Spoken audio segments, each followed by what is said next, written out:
दर्शन दो गुरुदेव नाथ मोरे व्यास।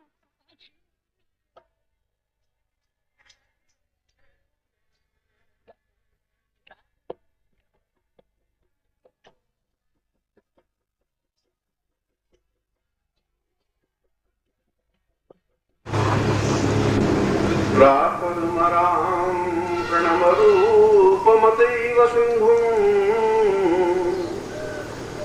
मातैव देववदितं सहितं हिरण्यम् व्यामोहचिन्त्यमतिवैवदतं सदैवम् दुर्गे स्मृतां वै भवतं प्रणम्यम्। मैं आज इस विक्रमीय नए वर्ष के प्रारंभ में और नवरात्रि के प्रथम दिन आप सभी शिष्यों और साधकों, साधिकाओं और शिष्यों को आशीर्वाद देते हुए मां भगवती जगदम्बा से प्रार्थना करता हूं कि वे आपके जीवन की सारी इच्छाएं पूर्ण करें, आपके जीवन में पूर्णता दें और आपके जीवन को श्रेयता प्रियता दें। ऐसा ही मैं आपको आशीर्वाद दे रहा हूं। गुरुदेव की जय। मैंने इस श्लोक में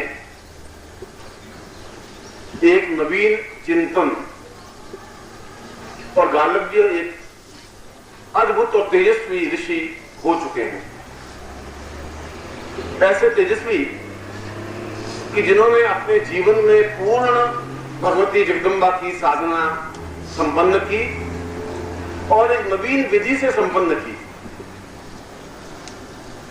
और जीवन की सारी आवश्यकताएं, जीवन की सारी इच्छाएं, मैं सोचता हूं कि गालव्य जितना ऋषि कोई भौतिक नहीं रह सकता और गालव्य जैसा व्यक्ति बहुत ज्यादा वीतरागी भी नहीं हो सकता। जीवन की दो अवस्थाएं होती हैं, या तो आगे पूर्ण भौतिक होता है जो केवल धन, पुत्र, यश, मान, पद, प्रतिष्ठा, ऐश्वर्य में डूबा रहता है। हर समय उसकी आकांक्षा, इच्छा रहती है कि ये जीवन में ये भी मुझे प्राप्त हो जाए, धन प्राप्त हो जाए, व्यापार प्राप्त हो जाए, पत्नी स्वस्थ रहे, मेरी तबियत ठीक रहे, पुत्र हो, आज्ञाकारी हो, बेटे हो, बेटियां हो, पोते हो, पोतियां हो, और ये सारा भौतिक जीवन में चिंतन बना रहता है। अधिकांश व्यक्ति ऐसे हैं।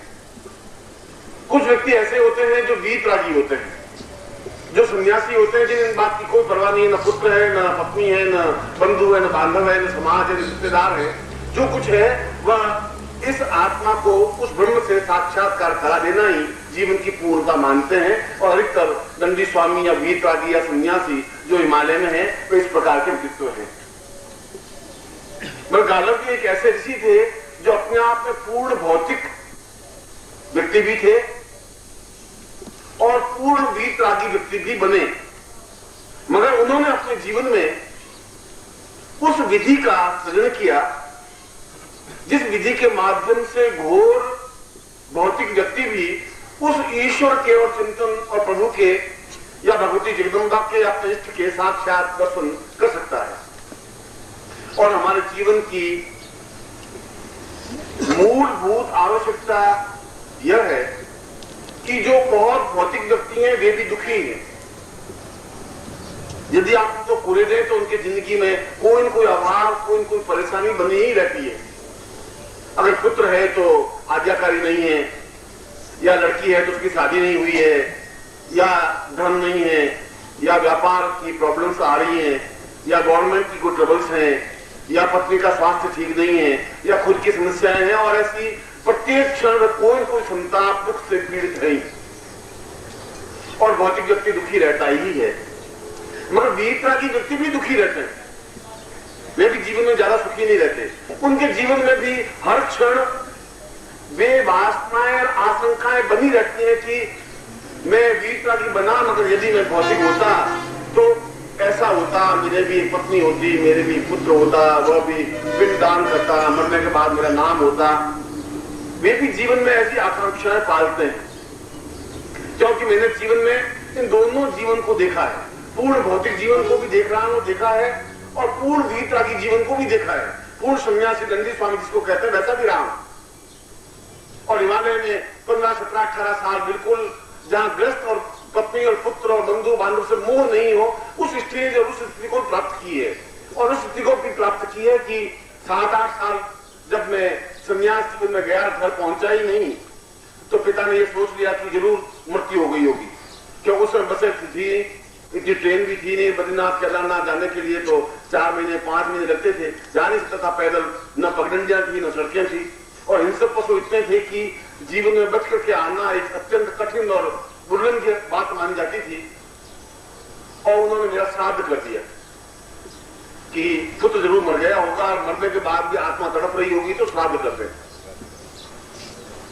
तो मैंने जीवन के उस स्टेज को भी देखा है, और मैंने देखा कि ये भी दुखी रहते हैं।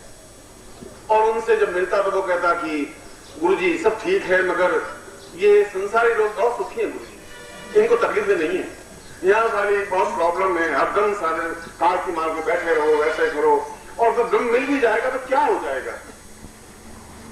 अब मरने के बाद कौन पिंडदान करेगा गुरुजी, आप बताइए। और मैं सोचता कि ये भी उतने ही दुखी है। ऐसा नहीं है कि भौतिक जीवन ही दुखी हो, जीवन का समन्वय हो, दोनों जीवन की बैलेंस हो, वह जीवन ज्यादा सुखी है। मगर दोनों जीवन बिल्कुल विपरीत हैं, जो समन्वय हो नहीं सकता। दक्षिणी ध्रुव और उत्तरी ध्रुव को मिला नहीं सकते, वह बिल्कुल एक दूसरे प्रकार का ध्रुव है, ये बिल्कुल दूसरे प्रकार का ध्रुव है। हिमालय उत्तर में बिल्कुल दूसरे प्रकार की चीज है, समुद्र दक्षिण में बिल्कुल दूसरे प्रकार की चीज है। उस समुद्र को उठा के हिमालय से मिलाना या हिमालय को उठा के समुद्र में डाल देना संभव नहीं है। ठीक इसी प्रकार से पूर्ण भौतिक व्यक्ति को वीतरागी बना देना या वीतरागी जीवन भी व्यतीत करना, इस ग्रस्त में लगते हुए कहें कि तुम संन्यास्त रहो, संभव नहीं है। और एक सन्यासी कहें कि तुम बिल्कुल भौतिक जीवन व्यतीत करो, उनके लिए भी संभव नहीं है। पर गार्डन ने ऐसा किया, और ये मुझे पंक्ति गार्डन की क्यों याद आई कि भोलानाथ ने भी एक जब भजन गाए तो उन्होंने कहा कि चक्षुरुन्मीलितम येन तस्मै श्री गुरुवे नमः, एक लाइन बोली, और शायद आपने इस लाइन को कम से कम 20 बार तो सुनी ही होगी, क्योंकि जहां पर भी शिविर लगे और जहां पर भोलानाथ जी ने गाया तो इस लाइन को वो जरूर गा ही देते हैं बीच बीच में कभी, मगर शायद भोलानाथ जी किसी अर्थ समझते नहीं है। जब भोलानाथ जी नहीं समझ रहे, जो गाने वाला नहीं समझ रहा है, तो आप भी नहीं समझ रहे हो।